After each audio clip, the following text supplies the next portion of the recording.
حقیقتا خود واژه میارجل وقتی آدم چاری یکی از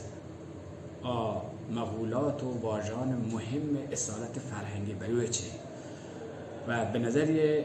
انتخاب خود میارجل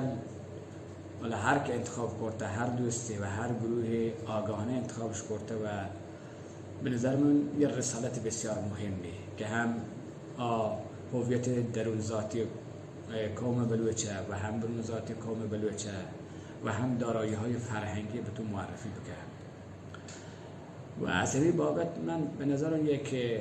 اگر ما بتونیم میارجل حب ساتی و وشی بداره تو یکی از حلقه ها و شبکه های بسیار مفید اجتماعی در راستای معرفی قوم بلوچی می. حالا صرف نظر مسائل تاریخی و مسائل جغرافیایی و چون بلوچی یکی از مسائلی که در دانشگاه ها و پژوهشگاه معروفه همین قوم شناسی و مردم شناسیه و به نظر رسید که میارجل تو این کار تو انجام ده. البته نیاز برنامه‌ریزی هست. من به همین خاطر که بتون که میارجل کم که معرفی بکنم که ارزش این پایگاه چنکره محمود دولت آبادی یک خاطره داری در مورد یک سهراب نامی البته اسم مستعار نام قلبیرکه چون راننده مواجه بوده که بلوچستانیه. بعد این آقای سهراب در مورد سرزمین وقت بلوچستان داری محمود دولت آبادی به شکل گوشی ما بلوچستان و خوشکن هاک و شورزارین و هاک و ما خیلی دوست داریم. بعد جز دیگه محمود دولت آبادی بچه گوشی چون ما وطن دوست مردمی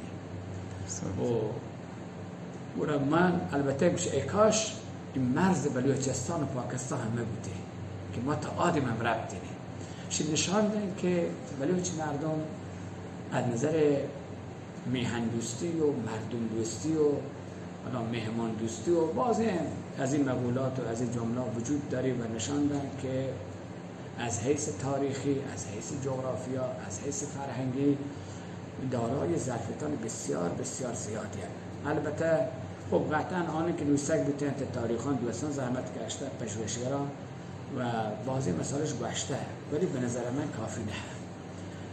و تونیم بر اساس این مطالعات جدید کار بکنیم. مطالعات جدید یعنی ظرفیتان نوکینن با نگاه به پژوهش‌های جدید. حالا ممکن است بعضی کلمات تکراری بگوشن چون معنای واقعی علمیش جا یارگ نبوده شاید بعضی مشان بازش بوده ولی یارگ مردم دیگر در این ظرفیت قومی بلوچ